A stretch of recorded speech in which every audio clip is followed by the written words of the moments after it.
అధ్యక్ష ధన్యవాదాలు అధ్యక్ష మాట్లాడే అవకాశం ఇచ్చినందుకు. అధ్యక్ష ఈరోజు 3-4 సబ్జెక్టులు ఇచ్చిండు, కానీ ఇప్పుడు సమయం తక్కువ ఉందని చెప్పేసి చాలామంది సభ్యులు కూడా మాట్లాడుతూ అన్నారు కాబట్టి ఎక్కువ సమయం ఏం తీసుకున్నాను అధ్యక్ష.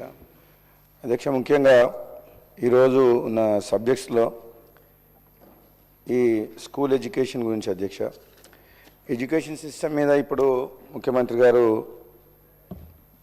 పోర్ట్ఫోలియో కూడా తనకే ఉంది కాబట్టి ఈ విద్యా వ్యవస్థలో సమూలమైన మార్పులు తీసుకొస్తేందుకు ప్రయత్నాలు జరుగుతున్నాయి అధ్యక్ష. అందులో భాగంగానే ఈ మధ్యనే ఫస్ట్ క్లాస్ నుంచి 12th క్లాస్ వరకు ఒకే ప్రాంగణంలో, గతంలో primary, upper primary, high school అని 3 రకాలుగా మన విద్యావ్యవస్థలో గ్రామాల్లో మనం చిన్నప్పటి నుంచి చూస్తున్నాం అధ్యక్ష. అవన్నీ ఒకే చోటుకు తీసుకొచ్చి తెలంగాణ పబ్లిక్ స్కూల్స్ అని ప్రతి నియోజకవర్గానికి ఒకటి అని అంటున్నా అధ్యక్ష. అది విన్నా, నేను పేపర్లో చదివినా. కానీ నాకు తెలిసినంత వరకు నియోజకవర్గానికి కాకుండా అటువంటి తెలంగాణ పబ్లిక్ స్కూల్ని ప్రతి మండల కేంద్రంలో ఒకటి ఏర్పాటు చేస్తే మొత్తం తెలంగాణ వ్యాప్తంగా ఈరోజు మెజారిటీ గవర్నమెంట్ స్కూళ్ళల్లో కంటే ఎక్కువ ప్రైవేట్ స్కూళ్ళలోనే విద్యార్థులు చదువుకుంటారు అధ్యక్ష. అందుకు సంబంధించిన కొన్ని నెంబర్స్ కూడా నా దగ్గర ఉన్నాయి అధ్యక్ష. ఓవరాల్గా ఈరోజు మన స్టేట్లో 68,72,450 మంది స్కూల్ స్టూడెంట్స్ ఉంటే 39,792 ప్రభుత్వ ప్రైవేట్ పాఠశాలలో చదువుతున్నారు అధ్యక్ష. అందులో 24,222 స్కూళ్ళల్లో 16,80,623 మంది స్టూడెంట్స్ గవర్నమెంట్ స్కూల్లో చదువుతున్నారు అధ్యక్ష. అందులో సగం కంటే తక్కువ 11,832 ప్రైవేట్ స్కూళ్ళల్లో 43,58,360 మంది స్టూడెంట్స్ చదువుతున్నారు అధ్యక్ష. అంటే ఈ రాను ఏమవుతుందంటే గత కొంతకాలంగా అధ్యక్ష గవర్నమెంట్ స్కూల్కి పోతందుకు ఎవరు కూడా ఇంట్రెస్ట్ చూపిస్తలేదు. దానికి అనేక కారణాలు ఉన్నాయి అధ్యక్ష. సరి అయిన మౌలిక వసతులు లేకపోవడం, స్టాఫ్ కానీ, ఫర్నిచర్ కానీ, ఎన్నో రకాల మినిమం ఫెసిలిటీస్ కూడా గవర్నమెంట్ స్కూళ్ళల్లో లేవు అధ్యక్ష. మరి ఎక్కడ ఏం జరుగుతుందో పొరపాటు. మరి గత ప్రభుత్వాలు ఎన్నో ప్రభుత్వాలు వచ్చిపోయినాయి. విద్య అనేది ఎంత ఇంపార్టెంట్ సబ్జెక్టు. నెంబర్ 1 విద్య, వైద్యం అనేది సమాజానికి మనకు 2 కళ్ళ లాంటివి. అటువంటి విద్యని మరి 80 సంవత్సరాల స్వాతంత్రం వచ్చిన తర్వాత కూడా ఈ రోజు కూడా అధ్యక్ష నా నియోజకవర్గంలో, మునుగోడు నియోజకవర్గంలో primary, upper primary, high schools కలిసి 330 స్కూల్స్ ఉన్నాయి అధ్యక్ష. మొత్తం స్టూడెంట్స్ 9,750 మంది స్టూడెంట్స్ ఉన్నారు అధ్యక్ష. అంటే యావరేజ్గా ప్రతి స్కూల్లో 30 మంది ఉన్నారు. చాలా బాధాకరం అధ్యక్ష. ఇప్పుడు కూడా మన తెలంగాణ వచ్చిన తర్వాత కూడా మిగులు బడ్జెట్ తోటి హైదరాబాద్ రాజధానిగా వచ్చిన తెలంగాణలో ధనిక రాష్ట్రం అనుకుని మనం చెప్పుకునే మనము ఈ తెలంగాణ వచ్చిన తర్వాత అన్ని రంగాల్లో పేదలకు న్యాయం జరుగుతుంది, ముఖ్యంగా విద్య, వైద్యం విషయంలో పేదలందరికీ న్యాయం జరుగుతుందని చెప్పి భావిస్తున్న తరుణంలో గత ప్రభుత్వ 10 ఏళ్ల కాలంలో నిజంగా ఈ 2 విషయాల్ని గాలికి వదిలేసారు అధ్యక్ష. అందులో ముఖ్యంగా చెప్పాలంటే అధ్యక్ష, ఈరోజు మన పల్లెల్లో, మన స్కూళ్ళల్లో, ఇప్పుడు కూడా మనం చిన్నప్పుడు చదువుకున్న స్కూళ్ళల్లో క్లాస్ రూమ్స్ కానీ, ఫర్నిచర్ కానీ, కాంపౌండ్ వాల్ కానీ, ప్లే గ్రౌండ్ కానీ, బాలికలకు టాయిలెట్స్ కూడా లేవు అధ్యక్ష. ఒక్కొక్క టీచర్ ఉన్న స్కూల్స్ సింగిల్ టీచర్ విధానం ఉంది అధ్యక్ష.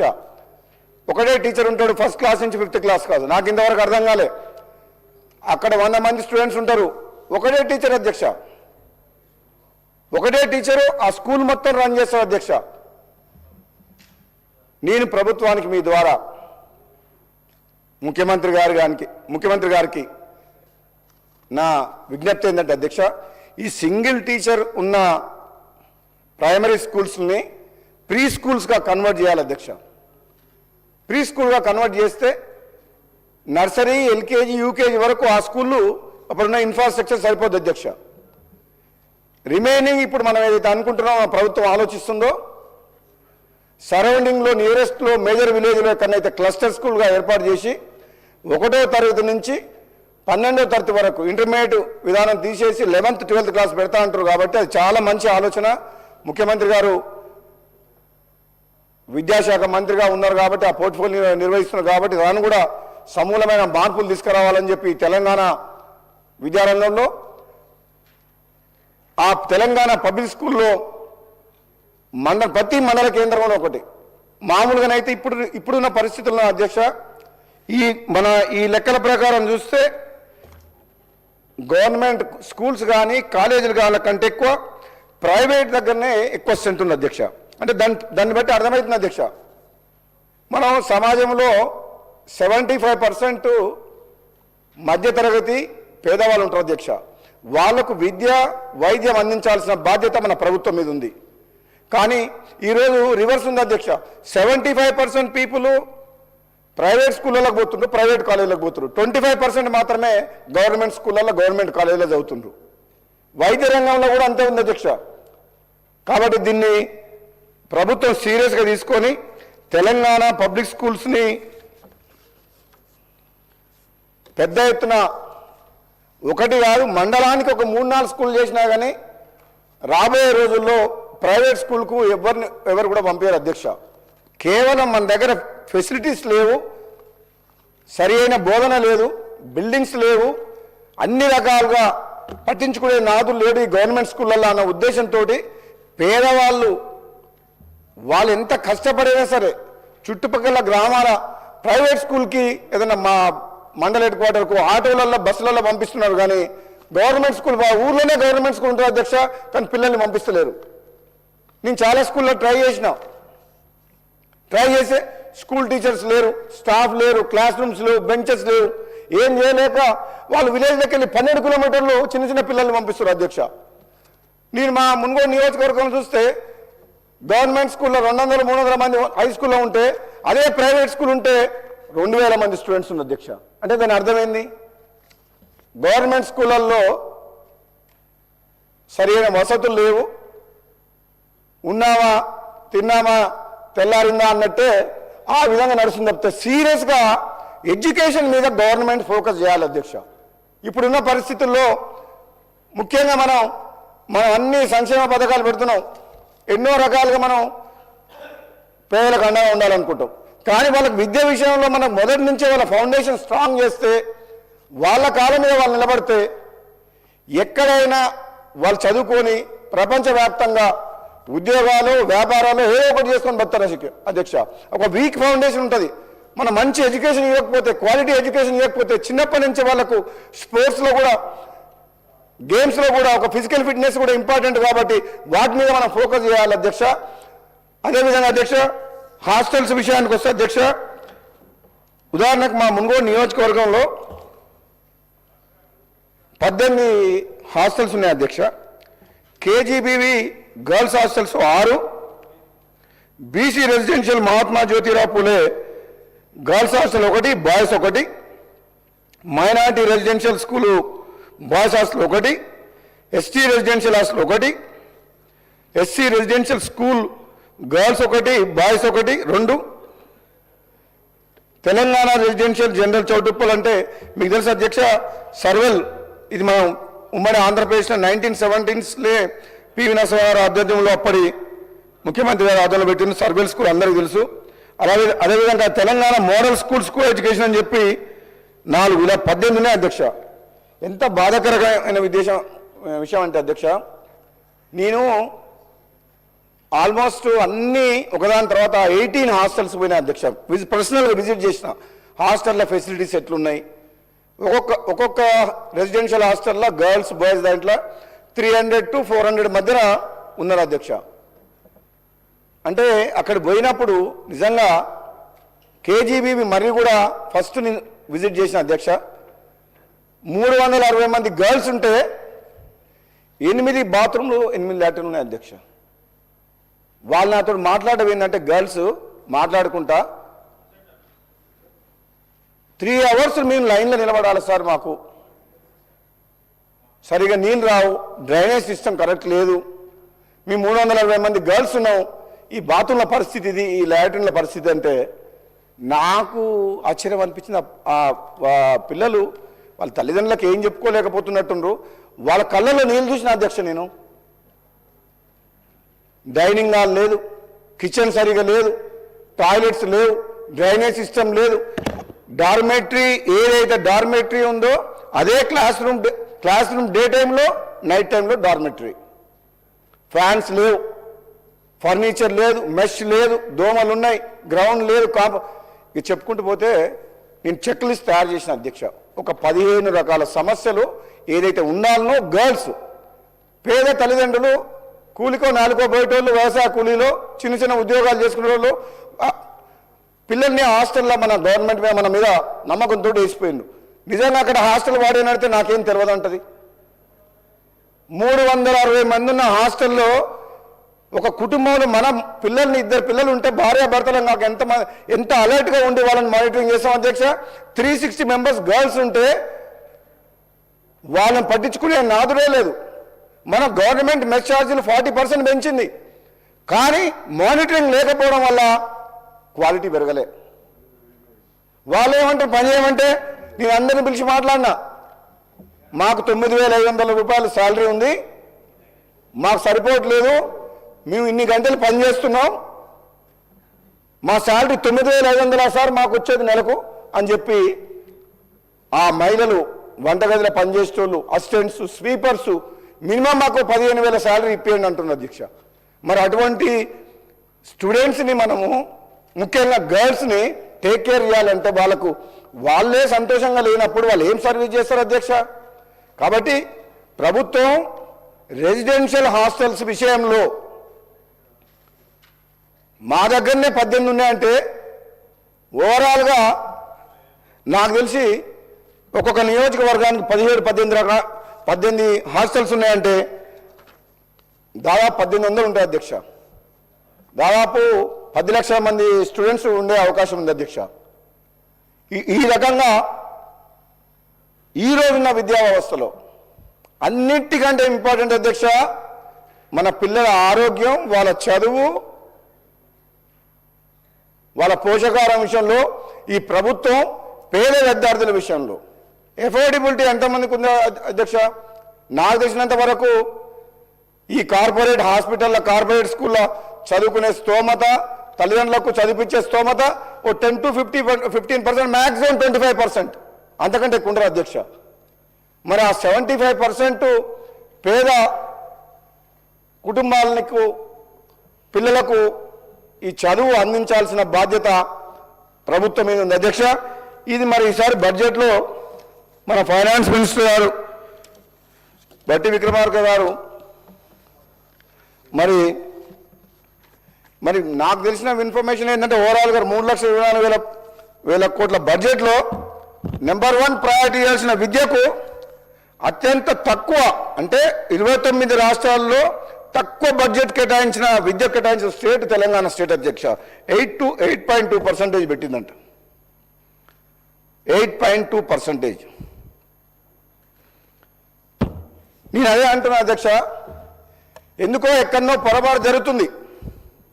80 ఏళ్ల స్వాతంత్రం వచ్చిన తర్వాత ప్రభుత్వ బడులు, ప్రభుత్వ ఆసుపత్రుల్లో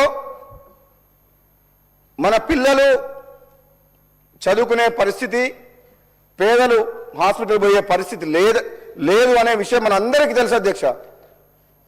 ఎంత పేదవారైనా సరే, ఆస్తులు అమ్ముకునైనా సరే, ఆపద వస్తే, ఆరోగ్యం ఖరాబ్ అయితే ప్రైవేట్ హాస్పిటల్ పోతారు, కానీ అదే గవర్నమెంట్ హాస్పిటల్ పోవాలంటే గత్యంతరం లేని తప్పనిసరి పరిస్థితులు పోతున్నారు తప్పితే నిజంగా వాళ్ళకు 100% క్వాలిటీ ట్రీట్మెంట్ దొరుకుతుంది, ప్రాణాలు కాపాడుకుంటామన్న నమ్మకం మాత్రం ఇప్పటికి కూడా మన ప్రభుత్వం కల్పించలేకపోయింది. మా చౌటుప్పల్ హాస్పిటల్ అధ్యక్ష ఎవరు డాక్టర్లు ఉన్నాయి అధ్యక్ష, దాంట్లో పనిచేసే గవర్నమెంట్ డాక్టర్లే ప్రైవేట్ క్లినిక్లు ఉన్నాయి వాళ్ళకు. ఇక్కడికి వచ్చిన వాళ్ళకు వాళ్ళు చెప్తారు ఇక్కడ మంచిగా కాదు, ఏం లేదు, ఏం స్కానింగ్ కాదు, మీరు అక్కడ పోరని చెప్తారు. మరి ఏం చట్టమో, గవర్నమెంట్ హాస్పిటల్లో పని చేసుకుంటా, గవర్నమెంట్ జీతం తీసుకుంటా, మళ్ళీ ప్రైవేట్గా వాళ్ళు ఈ విధంగా ప్రభుత్వం, నేను చెప్తున్నా అధ్యక్ష, 2.5 సంవత్సరాలు అయింది మన కాంగ్రెస్ పార్టీ ప్రభుత్వం వచ్చి, ప్రజాప్రభుత్వం. గత ప్రభుత్వం ఎన్నో ఆశలు లేపింది. తెలంగాణ ఇచ్చిన కాంగ్రెస్ పార్టీని కాదని కేసీఆర్ గారి మాటలు నమ్మి 2 సార్లు ఓటేసి గెలిపిస్తే, కానీ ఏ ఒక్కరి జీవితాల్లో, పేద ప్రజల జీవితాల్లో మార్పు మాత్రం రాలేదు అధ్యక్ష. కాంట్రాక్టర్ల కోసం డిజైన్ చేసి, వాళ్ళు చెప్పిన డిజైన్ల ప్రకారం, వాళ్ళు చెప్పిన ప్రాజెక్టులు అప్పులు తీసుకొచ్చి రాష్ట్రాన్ని అప్పులపాలు చేశారు. కానీ పేదవాళ్ళ విషయంలో మాత్రం, నిజంగా గ్రాస్ రూట్ లెవెల్లో ఉన్న పేదవాళ్ళకు మాత్రం తెలంగాణ రాష్ట్రం వచ్చిన తర్వాత వాళ్ళ ఆశలు నెరవేరలేదు, వాళ్ళ కష్టాలు పోలేదు అధ్యక్ష. కాబట్టి అధ్యక్ష, ఈ విషయంలో మీ ద్వారా గౌరవ ముఖ్యమంత్రి గారికి ఈ విద్యా వ్యవస్థ మీద ఇంకా సమయం కేటాయించి గ్రాస్ రూట్ లెవెల్లో జరుగుతున్న మన కార్యక్రమాలని మానిటరింగ్ సిస్టమ్ కూడా ఉండాలి అధ్యక్ష. మానిటరింగ్ లేకపోతే మనం ఎంత డబ్బు ఖర్చు పెట్టినా గవర్నమెంట్ కింద పేదలకు అందుతుందా, స్టూడెంట్స్ కానీ వాళ్ళంతా కరెక్ట్గా మానిటరింగ్ చేస్తుందా అనే సిస్టమ్ లేకపోతే అది కింద దాకా చేరాదు అధ్యక్ష. కాబట్టి అదొక్కటి చేయాలని మీ ద్వారా ప్రభుత్వాన్ని కోరుకుంటూ, మన ఉప ముఖ్యమంత్రి బట్టి విక్రమార్క గారికి కూడా, ఫైనాన్స్ మినిస్టర్ గారు కూడా ఇంకా మరొకసారి ఆలోచన చేయండి. ఎప్పటికైనా ఈరోజు కాదు, మా నియోజకవర్గం మధ్యలో కావచ్చు, తెలంగాణ మొత్తంలో గ్రామీణ ప్రాంతాల్లో ఉన్న ప్రభుత్వ బడుల పరిస్థితి భయంకరంగా ఉంది.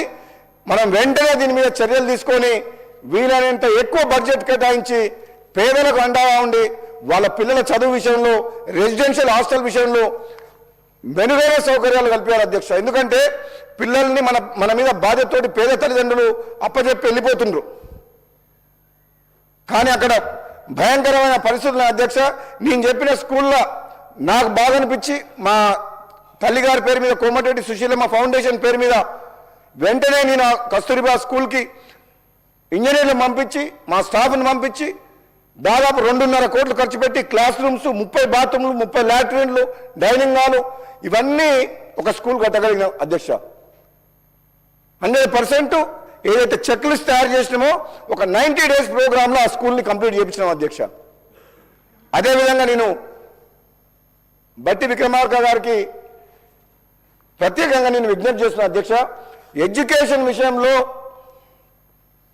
ముఖ్యంగా రెసిడెన్షియల్ హాస్టల్స్ ఉండే పిల్లల విషయంలో అన్ని రకాల సదుపాయం కానీ, బాలికల వసతిలో ముఖ్యంగా టాయిలెట్స్ల విషయంలో కానీ, వాళ్ళు తీసుకునే ఆహార నాణ్యత విషయంలో కానీ ప్రత్యేకమైన నిధులు కేటాయించాలి. వెంటనే ఇమీడియట్గా వార్ ఫుడ్ బేసిస్లో రాష్ట్రంలో ఉన్న రెసిడెన్షియల్ హాస్టల్స్ అన్నిటి మీద ఒక ప్రత్యేకమైన ఒక వ్యవస్థను ఏర్పాటు చేసి, ఎందుకంటే అధ్యక్ష డబ్బులతో నేను చెప్పిన 90 డేస్లోనే అన్ని ప్రోగ్రామ్ చేసిన అధ్యక్ష. ఒక దాంట్లో ఇంకా 17 హాస్టల్స్ మేము చేయాలి అధ్యక్ష. అదేవిధంగా అధ్యక్ష, మరొకసారి మీ ద్వారా ఈ పేద విద్యార్థుల కోసం అన్ని కులాల వారికి మెరిట్ స్టూడెంట్స్ని ఒక ఇంటర్నేషనల్ స్టాండర్డ్స్లో పెద్ద ఎత్తున మనము కార్యక్రమం చేపట్టి వాళ్ళని ముందుకు తీసుకుపోవాలని చెప్పి గౌరవ ముఖ్యమంత్రి రేవంత్ రెడ్డి గారి నాయకత్వంలో బట్టి విక్రమార్క గారు, ఉప ముఖ్యమంత్రి గారు కలిసి ఇంటిగ్రేటెడ్ రెసిడెన్షియల్ స్కూల్స్ ఏదైతే తీసుకొచ్చారో అధ్యక్ష, అది చాలా గొప్ప పథకం. దాదాపు 200 కోట్ల రూపాయలతోటి 20 ఎకరాలలో రాష్ట్ర వ్యాప్తంగా 100 నియోజకవర్గాల్లో 100 స్కూళ్ళు, అంటే దాదాపు ఒక స్కూల్లో 2500 మంది స్టూడెంట్స్, అంటే కొన్ని బాలువ కొన్ని బాలికై దాదాపు 2,50,000 మంది బాల బాలికలకు ఒక అంతర్జాతీయ ప్రమాణంతో ఇంటిగ్రేటెడ్ స్కూల్స్ నిర్మాణం చేపట్టడం అనేది ఇది నిజంగా ఒక చరిత్రలో మిగిలిపోయిన నిర్ణయం అధ్యక్ష. ఇది బహుశా దేశ చరిత్రలో కూడా ఏ రాష్ట్రంలో కూడా ఒకేసారి ఇంత పెద్ద ఎత్తున పేద విద్యార్థుల కోసం ఇటువంటి కార్యక్రమాన్ని చేపట్టడం మాత్రం నిజంగా అభినందనీయం, ప్రశంసనీయం. మీ ద్వారా ప్రభుత్వానికి, ముఖ్యమంత్రి గారికి, మన ఉప ముఖ్యమంత్రి గారికి నేను ఒక శాసనసభ్యునిగా మా నియోజకవర్గాన్ని కూడా మున్గోడు నియోజకవర్గాన్ని కూడా 200 కోట్లతోటి స్కూల్ శంకుస్థాపన చేయడం జరిగింది. చాలా సంతోషంగా ఉన్నారు అధ్యక్ష. ఇటువంటి స్కూల్ ఒకవేళ వచ్చిన తర్వాత కంప్లీట్ రాబోయే రోజుల్లో కంప్లీట్ అయితే మాత్రం నిజంగా ఇటువంటి చిన్న చిన్న హాస్టల్స్ ఏదైనా ఉంటాయి, ఇప్పుడు మనం ఏదైతే మాట్లాడుకున్నామో 100 బాలులకు 100 బాలికలకు ఇస్తే అధ్యక్ష ఈ చిన్న చిన్న హాస్టల్స్ అవసరం లేదు పడదావచ్చు. ఎందుకంటే ఇప్పుడు ఈ చిన్న చిన్న హాస్టల్స్ మెయింటైన్ చేయాలంటే కూడా కష్టమవుతుంది. కాబట్టి అదొక మంచి కార్యక్రమం అధ్యక్ష. ఆ విషయంలో నిజంగా ప్రభుత్వాన్ని నిజంగా అభినందిస్తున్న అధ్యక్ష. మంచి కార్యక్రమం అధ్యక్ష. అదేవిధంగా అధ్యక్ష మీకు తెలుసు మా ఉత్తమ్ కుమార్ రెడ్డి గారు సోదరులు పక్కనే ఉన్నారు. అయిపోయింది, ఇది ఇంపార్టెన్స్ అధ్యక్ష. అదే అండి, అది కూడా ఉన్నారు. ఇంకో ఆయన పెద్ద సోదరుడు అధ్యక్ష, రెండో సోదరుడు మా ఎల్డర్ బ్రదర్ ఉత్తమ్ కుమార్ రెడ్డి గారు.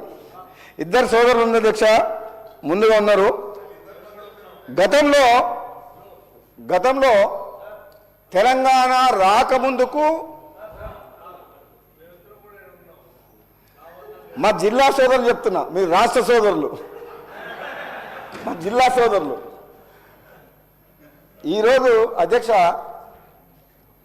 తెలంగాణ రాకముందుకు కాంగ్రెస్ పార్టీ ఎంతో ఆలోచన చేసి కాంగ్రెస్ ప్రభుత్వం ఉన్నప్పుడు ఎన్నో ప్రాజెక్టుల రూపకల్పన చేసి ఎన్నో లక్షల ఎకరాలకు తక్కువ ఖర్చుతో నీళ్ళిచ్చింది అధ్యక్ష కాంగ్రెస్ పార్టీ ప్రభుత్వం ఉమ్మడి ఆంధ్రప్రదేశ్లో. కానీ తెలంగాణ వచ్చిన తర్వాత మీకు తెలుసు, నేను ఎక్కువ డీటెయిల్స్ పోను. ఎందుకు డీటెయిల్స్ పోనంటే గత 2.5 సంవత్సరాల నుంచి ఈ అసెంబ్లీ వేదికగా బయట ప్రాజెక్టుల పేరు మీద రీడిజైన్ పేరు మీద లక్షల కోట్ల అప్పు చేసి అనవసరంగా ఈ రాష్ట్రాన్ని అప్పులపాలు ఏ విధంగా చేసిండ్రో గతంలో పరిపాలించిన బీఆర్ఎస్ పార్టీ కేసీఆర్ ప్రభుత్వం మనందరం కూడా విన్నాం. 100 సార్లు 1000 సార్లు చర్చించుకున్నాం. అందుకని నేను ప్రత్యేకంగా ఈసారి దాని గురించి ఎక్కువ డీటెయిల్స్గా పోను అధ్యక్ష. ఎందుకంటే సేమ్ సబ్జెక్టు ముఖ్యమంత్రి గారు, మన ఇరిగేషన్ మినిస్టర్ గారు, ఉత్తమ్ కుమార్ రెడ్డి గారు ఎన్నో సందర్భాల్లో వాళ్ళు చేసిన నిర్వాహకమైంది. తుమ్మిడి దగ్గర కట్టాల్సిన ప్రాణహిత జయల ప్రాజెక్టుని కేవలం కాంట్రాక్టర్ల కోసం ఇంజనీర్లు చెప్పినా వినకుండా కేసీఆర్ ఒక ఇంజనీర్ లాగా మారి మేడిగడ్డకు స్థలానికి బ్యారేజీని మార్చి అది కూలిపోయి సుందిల్లా అన్నారం సీపేజ్ అయి ఏ విధంగా 1,00,000 కోట్ల రూపాయలు నీటిపాలు చేసినో మనందరికీ తెలిసిన విషయమే అధ్యక్ష. అందులో డీటెయిల్గా పోను. వాళ్ళు తీసుకున్న నిర్ణయాల వల్ల ఇదే రాష్ట్రమే అప్పులపాలైంది అధ్యక్ష. కానీ నేనేమంటున్నా, ఈ 1,87,000 కోట్ల రూపాయలు 10 ఏళ్ళలో ఖర్చు పెట్టి మనకేమన్నా సాగునీరు ఇచ్చిండ్రా? పోని పాలమూరు రంగారెడ్డి కాళేశ్వరము ఇంకో ప్రాజెక్ట్ ద్వారా అంటే 1 ఎకరానికి సాగునీరు అందలేదు అధ్యక్ష. మీకు ఒక ప్రత్యేకంగా ఒక ఇంపార్టెంట్ ఏం చెప్తున్నా అంటే, ఉదాహరణకు మా మునుగోడు నియోజకవర్గం దేవరకొండ నియోజకవర్గానికి సంబంధించిన డిండి లిఫ్ట్ ఇరిగేషన్ స్కీమ్ అధ్యక్ష, అది పాలమూరు రంగారెడ్డి లిఫ్ట్ ఇరిగేషన్ స్కీమ్లో ఇంటర్నల్గా భాగంగా 0.5 టీఎంసీ తోటి 60 రోజుల్లో 30 టీఎంసీలు తీసుకొచ్చి దేవరకొండ మునుగోడు నియోజకవర్గం, ముఖ్యంగా మునుగోడు నియోజకవర్గం అత్యంత ఫ్లోరైడ్ ఉన్న ప్రాంతం ఈ ప్రపంచంలో గ్లోబ్లో 4 లక్షల ఎకరాలకు సాగునీరు అందిస్తేందుకు ఆ డిండి లిఫ్ట్ ఇరిగేషన్ స్కీమ్ ప్రాజెక్ట్ తీసుకొచ్చారు అధ్యక్ష. కేసీఆర్ హడావుడిగా వచ్చి మా మునుగోడులో శివనగూడెం రిజర్వాయర్కు 10 సంవత్సరాల ముందే కూర్చొని 2 సంవత్సరాలు కంప్లీట్ చేస్తా అని చెప్పింది అధ్యక్ష. ఆశ్చర్యం ఏంటంటే ఈ ప్రపంచంలో కూడా ఎక్కడ జరగకుండా అధ్యక్ష, ల్యాండ్ ఎక్విజిషన్ చేయకుండా, రైతుల భూములు సేకరించకుండా, R&R చేయకుండా మొత్తం గ్రామాల్లో ఉన్న పేదల్ని రైతుల్ని ఇబ్బంది పెట్టి బలవంతంగా పోలీసులను పెట్టి లాక్కొని టెండర్లు పిలిచి కాంట్రాక్టర్లకు మేలు చేసేందుకు రిజర్వాయర్లని దాదాపు కంప్లీట్ చేసిన అధ్యక్ష. 5,000 కోట్ల రూపాయలు ఇప్పటికి ఖర్చు పెట్టారు డిండి లిఫ్ట్ ఇరిగేషన్ స్కీమ్లో. గొప్ప విషయం ఏంటంటే ఈ రిజర్వాయర్లని కంప్లీట్ చేసిన దాదాపు కానీ హెడ్ వర్క్స్ ఎక్కడికి వెళ్ళి అయితే నీళ్ళు తీసుకురావాలనో మరి సోర్స్ తీసుకునే వాటర్ నార్లాపూరా, ఏదులనా, ఒట్టెమా, కర్వేలనా ఎక్కడి నుంచి నీళ్ళు తీసుకురావాలనో డిసైడ్ చేయాలి అధ్యక్ష. ఇంత మహానుభావుడు గొప్ప మనిషి అంటే కేసీఆర్ గారు 5,000 కోట్లు హైయెస్ట్ రేట్ ఆఫ్ ఇంట్రెస్ట్కు బ్యాంకుల నుంచి అప్పులు తీసుకొచ్చి కాంట్రాక్టర్లకు డబ్బులు ఇచ్చి రిజర్వాయర్లు కంప్లీట్ చేసి కానీ నీళ్ళు ఎక్కడికి వెళ్ళి తీసుకురావాలనో డిసైడ్ చేయలేదు. ఆ పనులు హెడ్ వర్క్స్ స్టార్ట్ కాలేదు. కాంగ్రెస్ పార్టీ ప్రభుత్వం వచ్చిన తర్వాత ఈ ప్రభుత్వం ఎంతో ఆలోచించి ఇరిగేషన్ శాఖ మంత్రులు ఉత్తమ్ కుమార్ రెడ్డి గారి నాయకత్వంలో మా అందరి కోరిక మేరకు ఈ ప్రజాధనం వృధా చేసి ఈ ప్రాంత ప్రజల కష్టాలు కూడా పోలేదు. మీరు వెంటనే చర్యలు చేపట్టాలంటే ఉత్తమ్ కుమార్ రెడ్డి గారు చొరవ తీసుకొని ప్రత్యేకంగా ఒక నల్లగొండ జిల్లా వాసిగా, మాజీ పార్లమెంట్ సభ్యునిగా,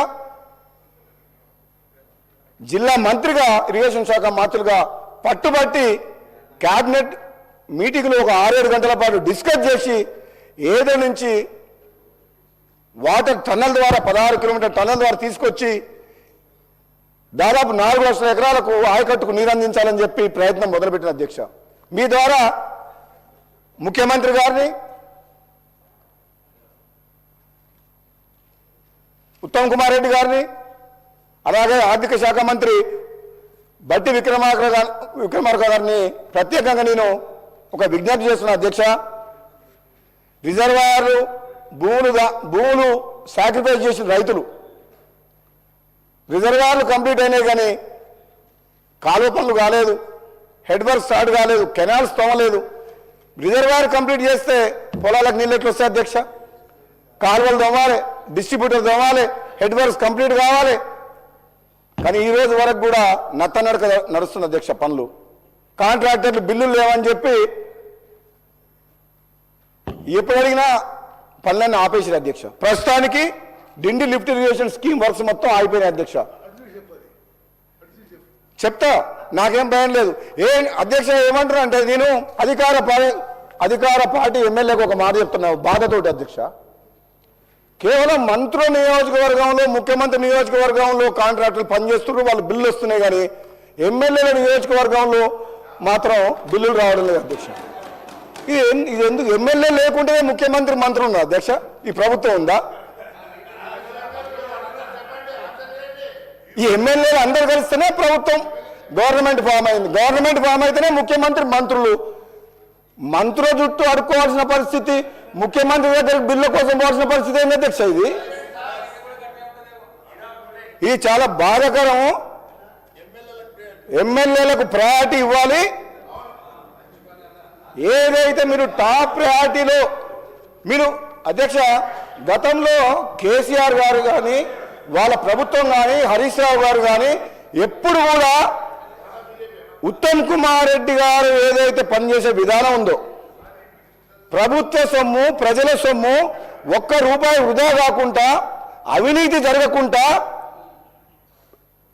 ఈ కాంగ్రెస్ పార్టీ ప్రజాప్రభుత్వంలో పెట్టే ప్రతి పైసా ఎంత వీలైనంత త్వరగా ఆల్మోస్ట్ కంప్లీటెడ్ ప్రాజెక్ట్స్ మీద ఖర్చు పెట్టి రైతులకు నీళ్ళు ఇవ్వాలని చెప్పి A category, B1 category, B2 category divide చేసి ఒక పద్ధతిగా బడ్జెట్ ఒక పద్ధతిగా ఈ మనం ఇరిగేషన్ ప్రాజెక్ట్స్ విషయంలో ఒక స్ట్రీమ్లైన్ చేయగలిగింది అధ్యక్ష. స్ట్రీమ్లైన్ అంటే ఇది మామూలు స్ట్రీమ్లైన్ చేస్తానికి ఎందుకు టైం పడుతుందంటే, బీఆర్ఎస్ ప్రభుత్వం కానీ ఒక నియంత్రణగా పరిపాలించిన కేసీఆర్ గారు, వాళ్ళ ప్రభుత్వం, వాళ్ళ మంత్రులు చేసిన విధ్వంసం మామూలు విధ్వంసం కాదు అధ్యక్ష. దేశంలో కూడా ఏ ప్రభుత్వం ప్రజాస్వామ్యంలో ఈ విధమైన నిర్ణయాలు తీసుకొని, వాళ్ళకి ఎట్లా కరెక్ట్ అనిపిస్తే అట్లా నిర్ణయాలు తీసుకొని రాష్ట్రాన్ని, ఆర్థిక పరిస్థితిని మొత్తం భయంకరంగా, అధ్వానంగా, సంక్షోభంలో నెట్టే విధంగా వాళ్ళ నిర్ణయాలు ఉన్నాయి అధ్యక్ష. కానీ గవర్నమెంట్ వచ్చింది, బాధ్యత ఉంది.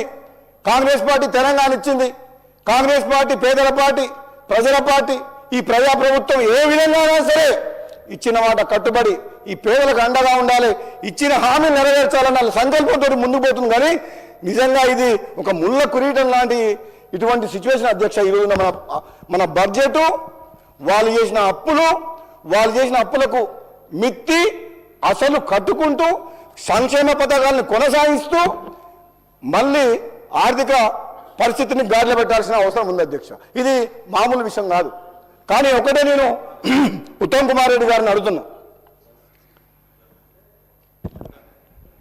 కాళేశ్వరం ప్రాజెక్టు 1,00,000 కోట్ల ప్రాజెక్టు 3 సంవత్సరాల కంప్లీట్ చేసిన అధ్యక్ష. అదే కాళేశ్వరం కంటే ముందు 10 ఏళ్ల కంటే ముందు స్టార్ట్ చేసిన Palamuru Rangareddy lift irrigation scheme మా డిండికి మాత్రం డబ్బులు లేవు, ప్రాజెక్టు కంప్లీట్ కాలేదు. మరి అది ఎట్లా కంప్లీట్ అయింది, ఇది ఎట్లా కంప్లీట్ కాలేదు? మరి ఈ ప్రాజెక్టులో పాలమూరు రంగారెడ్డి, ఈ ప్రాంత ప్రజలు, నల్గొండ ప్రజలు, మునుగోడు ప్రజలు, దేవరకొండ ప్రజలు ఏం అన్యాయం చేసిండ్రు, ఏ పాపం చేసిండ్రు? తెలంగాణ ఉద్యమం లేరా? తెలంగాణ కోసం కోమటిరెడ్డి వెంకటరెడ్డి గారు మంత్రి పదవినే త్యాగం చేసిండు. పార్లమెంట్ సభ్యులుగా నేను పార్లమెంట్లో కొట్లాడు తెలంగాణ తీసుకొచ్చినాం. మరి ఈ ప్రాంతానికి అన్యాయం జరుగుతుంటే మాట్లాడాల్సిన, శాసనసభ్యునిగా మాట్లాడాల్సిన బాధ్యత నా మీద ఉంది అధ్యక్ష. ఈ ప్రాంతంలో ప్రాజెక్టుల పేరు మీద వివక్ష, నార్త్ తెలంగాణ ఒకటి, సౌత్ తెలంగాణ ఒకటి, మహబూబ్ నగర్ అని, నల్లగొండ అని చెప్పి మాట్లాడడం కరెక్ట్ కాదు అధ్యక్ష. దేవరకొండ నియోజకవర్గం, మునుగోడు నియోజకవర్గం, ముఖ్యంగా మునుగోడు నియోజకవర్గం ఉన్న ఫ్లోరైడ్ ప్రపంచంలో ఎక్కడ లేదు అధ్యక్ష. తాగునీరు, సాగునీళ్ళల్లో మొత్తం మనుషులను చూస్తే అర్థమవుతుంది అధ్యక్ష. మరి అటువంటి నియోజకవర్గం గత కొన్నేళ్లుగా నిర్లక్ష్యానికి, అభివృద్ధికి నోచుకోకుండా ఉన్నది. కాబట్టి మరి ఈరోజు ఉత్తమ్ కుమార్ రెడ్డి గారు ప్రత్యేకంగా శ్రద్ధ తీసుకొని ఈ ప్రాజెక్టులను కంప్లీట్ చేస్తారని చెప్పి నేను మీ ద్వారా ముఖ్యంగా బట్టి విక్రమార్క గారు అధ్యక్ష, ఆయన ఖమ్మం జిల్లాకు 3 మంత్రులు ఉంది అధ్యక్ష, 3 అధ్యక్ష. ఏమొచ్చినా అక్కడికే పోతున్నాయి అంటారు బయట టాకు. ఏదొచ్చినా అధ్యక్ష అనే ఏదొచ్చినా అంటే మేము అధ్యక్ష ఒక మాట అధ్యక్ష, ఈ తెలంగాణ ఉద్యమం నడిచింది 60 ఏళ్ల పోరాటం ఈ తెలంగాణ ప్రజల ఆత్మగౌరవం కోసం. తెలంగాణ ప్రజలు కోరుకుంది ఆకలినైనా తట్టుకుంటారు, ఆకలినైనా చంపుకుంటారు, ఆకలికైనా ఓర్చుకుంటారు, కానీ ఆత్మ గౌరవం కోసం బతుకుతారు అని చెప్పి ఈ తెలంగాణ ఉద్యమం నడిచింది అధ్యక్ష. మేము శాసనసభ్యులం ఎంతోమంది తెలంగాణ ఉద్యమం ఉన్నప్పుడు మా సొంత పార్టీని ఎదిరించి కూడా పార్లమెంట్లో తెలంగాణ గొంతు వినిపించి తెలంగాణ తీసుకొచ్చినాం అధ్యక్ష. మాకుండదా అధ్యక్ష? మమ్మల్ని ఎన్నుకున్న ప్రజలు, మాకు ఓటేసి గెలిపించిన ప్రజలు, ఎంపీగా ఎమ్మెల్యేగా గెలిపించినప్పుడు వాళ్ళు అడుగుతుంటే వాళ్ళకు న్యాయం చేయాల్సిన బాధ్యత శాసనసభ్యునిగా నా మీద ఉండదు అధ్యక్ష. ముఖ్యమంత్రి గారు పదే చెప్తున్నారు, నన్ను కొడంగల్ ప్రజలు గెలిపిస్తే నేను ముఖ్యమంత్రి అయినా కొడంగల్ చేసుకుంటా అన్నప్పుడు ఒక శాసనసభ్యునిగా రాజగోపాల్ రెడ్డికి కూడా ఆ ప్రాంత ప్రజలకు న్యాయం చేయాల్సిన బాధ్యత నాకుంది కదా అధ్యక్ష. నేను అదే అడుగుతున్నా అధ్యక్ష. మన ఉత్తమ్ కుమార్ రెడ్డి గారు lift irrigation schemes full Huzur Nagar మొత్తం, హుజూర్ నగర్లో ఎకరా భూమికి సాగునీరు అధ్యక్ష. హుజూర్ నగర్లో ఎకరానికి చిన్న లిఫ్ట్లు 5,000 ఎకరాలు అంటే ఒక లిఫ్ట్ పెడతారు అధ్యక్ష. మాకు లిఫ్ట్ లేదు, కాలువ లేదు, రిజర్వాయర్ లేదు, చెరువు లేదు, కుంట లేదు. ఏమనాలి అధ్యక్ష? మేము మునుగోడు నియోజకవర్గ ప్రజలు నన్ను ఎన్నుకున్న ప్రజలకు ఏం చెప్పాలి అధ్యక్ష? మాట్లాడే చేత కాదా నాకు? లేదంటే నేను ఏమన్నా ప్రలోభాలకు లొంగే వ్యక్తినా? ఎవరన్నా బెదిరిస్తే భయపడే వ్యక్తినా? దేనికి భయపడని వ్యక్తిని, ప్రలోభాలకు లొంగని వ్యక్తిని మన ప్రభుత్వం ఉండి శాసనసభ్యునిగా నా ప్రాంతానికి అన్యాయం జరుగుతుంటే నేను మాట్లాడకుండా ఉండడం నేరం అధ్యక్ష. ఒకవేళ నేను ఆ ప్రాంత ప్రజలకు న్యాయం చేయలేనప్పుడు ఈ పదవిలో ఉండడానికి అనర్హుని అధ్యక్ష. నేను 2.5 సంవత్సరాలు అయింది అధ్యక్ష. ఇది ఒక్కరోజు కాదు, 2.5 సంవత్సరాలు అయింది అధ్యక్ష. 2.5 సంవత్సరాలతోటి 2.5 సంవత్సరాల నుంచి బాధపడుతూ మనోవేదన చెందుతూ ఈరోజు అవకాశం వచ్చినప్పుడు మాట్లాడుతున్నా. ఇప్పటికైనా ప్రభుత్వం ఉత్తమ్ కుమార్ రెడ్డి గారు ప్రభుత్వం చేసే విషయంలో మంచి పనులు చేసి ప్రభుత్వం చేసే విషయంలో మేము బట్టి గారు మిమ్మల్ని మెచ్చుకుంటున్నాం. మీరు తొందర మీరేం మాకు ఒకటే అధ్యక్ష, राजगोपाल रेड्डी साहब తెలంగాణ ప్రభుత్వం राजगोपाल रेड्डी साहब 1 मिनट में कंप्लीट करिए. ఒకటి అయిపోగా ఆర్ఎన్బి సబ్జెక్టు. తెలంగాణ ప్రభుత్వం ఇది ప్రజా ప్రభుత్వం. ముఖ్యమంత్రి గౌరవ ముఖ్యమంత్రి రేవంత్ రెడ్డి గారి నాయకత్వంలో, బట్టి విక్రమార్క గారి నాయకత్వంలో ప్రాంతాల మీద, నియోజకవర్గాల మీద వివక్ష చూపకండి. అందరిని సమానంగా చూడండి. అందరూ మీ పిల్లలు అనుకోండి, మీ తమ్ముళ్ళు అనుకోండి, వాళ్ళు కూడా తెలంగాణ ప్రజలే అనుకోని అన్ని నియోజకవర్గాల మీద శ్రద్ధ పెట్టి ప్రయారిటీ బేసిస్లో ఇంపార్టెన్స్ చూసి ఎక్కడైతే కరువు ఉందో, పీడితం ఉందో అక్కడ మీరు కాన్సన్ట్రేట్ చేసి అభివృద్ధికి నిధులు ఇచ్చి పనులు ఆగకుండా చేయమని చెప్పి మీ ద్వారా ప్రభుత్వాన్ని కోరుతున్నా అధ్యక్ష. లాస్ట్ అధ్యక్షగా అన్నిటికంటే నాకేం అవసరం లేదు అధ్యక్ష లేదు పద్దుల మీద అధ్యక్ష. బ్రహ్మాండంగా ఈ ప్రభుత్వం గత ప్రభుత్వం కంటే 1000 రెట్లు పారదర్శకంగా నిజాయితీగా పనిచేస్తుంది అధ్యక్ష. అందులో ఎటువంటి అనుమానం లేదు. కాంగ్రెస్ పార్టీ ప్రభుత్వం వచ్చిన తర్వాత రాష్ట్రంలో ఆర్థిక క్రమశిక్షణ కానీ నిర్ణయాలు కానీ లేదు ఎంకన్నా కరెక్ట్ చెప్పిన సోదరుడు వెంకటరెడ్డి గారు చెప్పడం, ఆయన బ్రాహ్మణ వెల్లెంలో ఉదయ సముద్రం ప్రాజెక్టు ఆ రోజు వైఎస్ రాజశేఖర రెడ్డి గారిని ఒప్పించి నాకు మంత్రి పదవి లేకున్నా పర్వాలేదు ఉదయ సముద్రం ప్రాజెక్టు ఇచ్చి నల్గొండ, మునుగోడు, నకరికల్ నియోజకవర్గాలకు 1,00,000 ఎకరాలకు సాగునీరు కావాలని 714 కోట్లతోటి ఉదయ సముద్రం ప్రాజెక్టు ఆనాడు వైఎస్ రాజశేఖర రెడ్డి గారితో శాంక్షన్ చేశారు అధ్యక్ష. 2004 to 2014 రాజశేఖర రెడ్డి గారు చనిపోయిన తర్వాత కూడా ఉద్యమ సమయంలో కూడా 90% వర్క్ కంప్లీట్ చేసింది అధ్యక్ష కాంగ్రెస్ పార్టీ ప్రభుత్వం.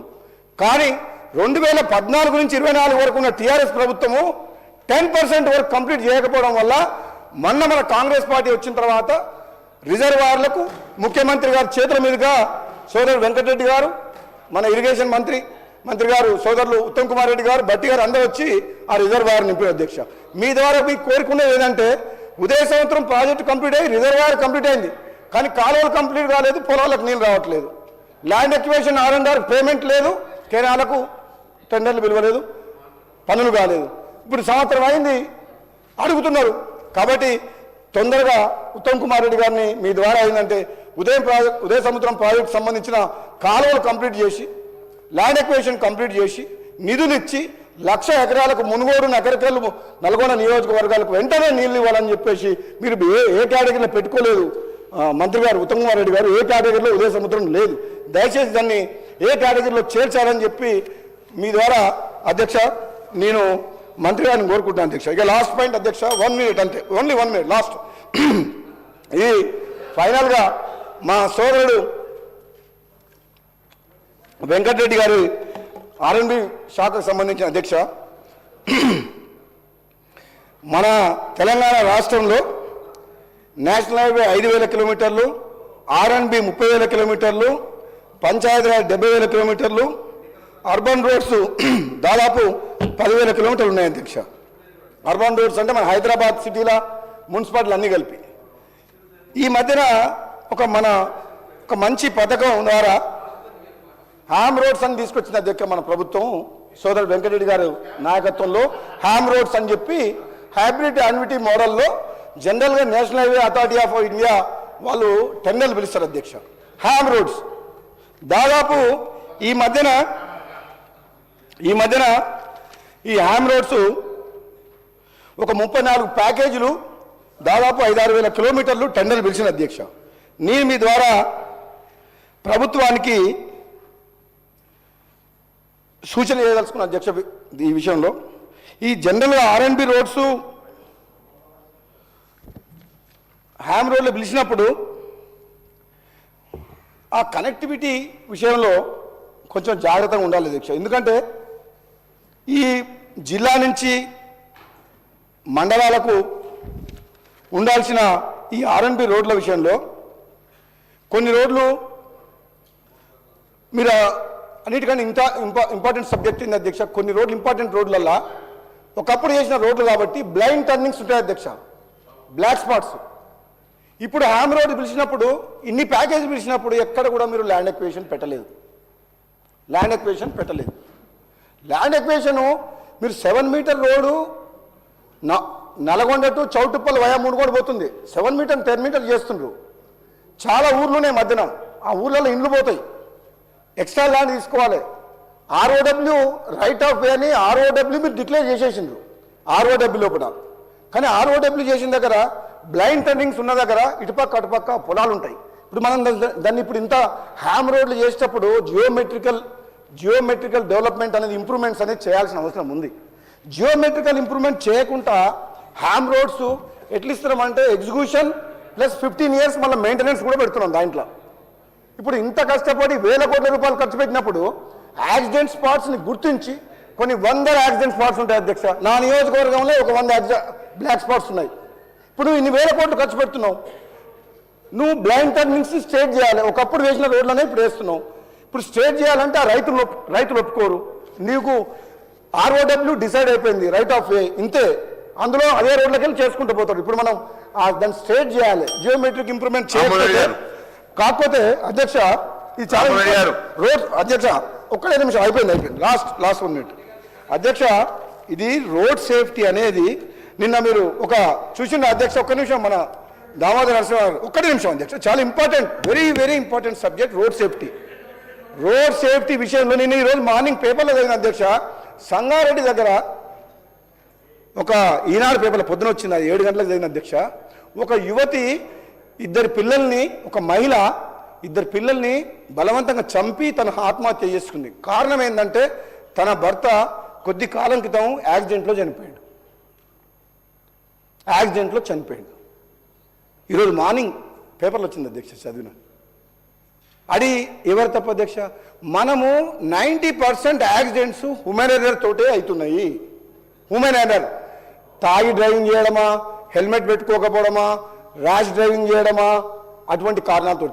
రెండోది ఏంది, ఆ యాక్సిడెంట్స్కి అవకాశం ఇచ్చే విధంగా ఆ రోడ్స్ ఉండడము, కరెక్ట్ రోడ్స్ లేకపోవడం, స్పీడ్ బ్రేకర్ పెట్టడం, సిగ్నల్స్ పెట్టుకోవడం, ఇవన్నీ రకాలు. కాబట్టి సోదరుడు వెంకటరెడ్డి గారికి, మంత్రివర్యులకు మీ ద్వారా హ్యామ్ రోడ్స్లో సేఫ్టీ ఆస్పెక్ట్లా చేయబోయే హ్యామ్ రోడ్స్ మొత్తం 100% సేఫ్టీ ఆస్పెక్ట్కి తీసుకొచ్చిన తర్వాతనే ఆ కాంట్రాక్టర్తో ఒప్పందం చేయండి.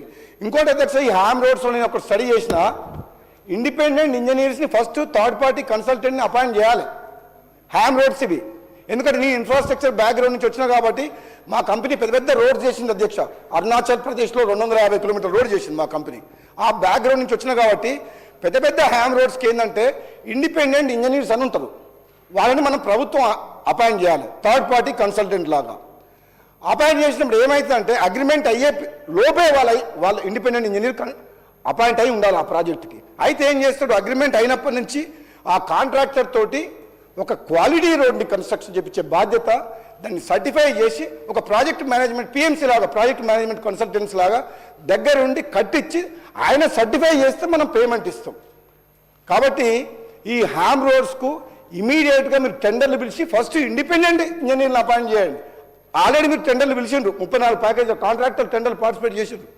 డబ్బులు గవర్నమెంట్ 40% ఇస్తే 60% వాళ్ళు ఇన్వెస్ట్మెంట్ చేయాలి. కాబట్టి హ్యామ్ రోడ్స్ విషయంలో మనం జాగ్రత్తగా లేకపోతే, మీ ద్వారా మంత్రి గారికి సోదరులకు చెప్పేది ఏంటంటే, ఇండిపెండెంట్ ఇంజనీర్ కరెక్ట్ లేకపోతే కాంట్రాక్టర్ ఎక్స్ప్లాయిట్ చేసి వేల కోట్ల రూపాయలు క్లెయిమ్ చేసే అవకాశం ఉంది, క్లెయిమ్ బిల్డప్ చేస్తారు వాళ్ళు. అందుకని స్టార్టింగ్ నుంచే ఇండిపెండెంట్ ఇంజనీర్ ఆధ్వర్యంలోనే మనం హ్యామ్ రోడ్స్ పనిచేస్తే సక్సెస్ అయింది తప్పితే దేశంలో ఎక్కడ కూడా other than central government national highway తప్పితే NHI తప్పితే స్టేట్ గవర్నమెంట్లు ఎక్కడ కూడా హ్యామ్ రోడ్స్ పిలవలేదు. ఇది ఈ మోడల్ సక్సెస్ కావడం అంత ఈజీ కాదు. మీరు టెండర్లు పిలిచిండ్రు, కానీ ఆ టెండర్లు పిలిచిన తర్వాత పిలిచిన టెండర్ ప్రకారం ఆ రోడ్ చేయాలంటే ఎన్నో ఛాలెంజెస్ ఉంటాయి. కాబట్టి హ్యామ్ రోడ్స్ విషయంలో కూడా సోదరుడు వెంకటరెడ్డి గారికి కూడా ఒక్కసారి మళ్ళీ ఆలోచన చేసి రివ్యూ మీటింగ్ చేసి, నాకు కూడా ఎక్స్పీరియన్స్ ఉంది కాబట్టి అవసరమైతే నేను ఇంజనీర్లతో నేను కూడా మాట్లాడతా కాబట్టి నాకు కూడా ఒకసారి నేను కూడా ఇన్పుట్స్ ఇస్తాను కాబట్టి మళ్ళీ ఒక్కసారి ఆలోచన చేసి ముందుకు తీసుకుపోవాలని చెప్పి తెలియజేస్తూ, ప్రభుత్వం ఏ కార్యక్రమం చేపట్టినా సరే మాలాంటి వ్యక్తులు ప్రజల పక్షాన అన్ని విషయాలు ముందుకు ఇరిగేషన్ మినిస్టర్ గారు. కాకపోతే ఒకటే ఏంటంటే One minute. ఇరిగేషన్ పేమెంట్లు మినిస్టర్. రిలీజ్ చేయండి అని చెప్పి చెప్తున్నా. మీకు ఈ అవకాశం ఇస్తున్నా. ధన్యవాదాలు అధ్యక్ష. థ్యాంక్ యూ అధ్యక్ష. चेयरमैन साहब अभी जो बलाला साहब और कोमटिरेड्डी राजगोपाल रेड्डी साहब ने लिया है, थोड़े से पॉइंट्स में मैं अभी रिप्लाई इसलिए करता हूं कि वही पॉइंट्स सारे मेंबर ना रिपीट करें. बलाला साहब आपने बाहर चले गए है आप Krishna river low about depleting water levels in Nagarjuna Sagar and Srisalam. It is a valid observation. The government is taking all steps to ensure adequate precautions for drinking water. As per our request, the Honorable Deputy Chief Minister